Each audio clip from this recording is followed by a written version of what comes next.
Hi hello friends, welcome to Shanthi's vlog. என்னோட ஸ்டைலில் பூண்டு தக்காளி சட்னி எப்படி செய்யலான்ட்டு வாங்க சொல்லித்தரேன்.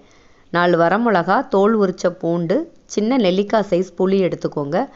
தக்காளி பெருசாக இருந்தால் 3, சின்னதாக இருந்தால் 4 எடுத்துக்கோங்க. தேவையான அளவு கடாயில் எண்ணெய் விட்டு வரமிளகா, புளி, தோல் உரிச்ச பூண்டு இதெல்லாம் சேர்த்து லைட்டாக ப்ரௌன் கலர் ஆகிற வரைக்கும் லைட்டாக ஃப்ரை பண்ணிக்கோங்க.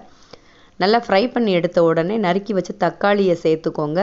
இந்த சட்னிக்கு தேவையான அளவு உப்பும் சேர்த்துக்கோங்க. சேர்த்து நல்லா அப்படி தக்காளி வேகிற அளவுக்கு வதக்கி விடுங்க. நல்லா மசிஞ்சு வதங்கி வந்த உடனே தேவையானதுக்கு எனக்கு கொத்தமல்லி கொஞ்சோன்னு போட்டிருக்கேன். உங்களுக்கு தேவைன்னா சேர்த்துக்கலாம், இல்லைன்னா ஸ்கிப் பண்ணிக்கலாம்.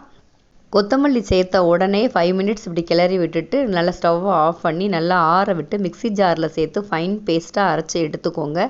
ஒரு சின்ன தாளிப்பு நல்லெண்ணெய் சேர்த்துக்கோங்க. கடுகுளுந்தம்பருப்பு சேர்த்து அரைச்ச சட்னியில் இப்படி தாளிப்பு சேர்த்துக்கோங்க.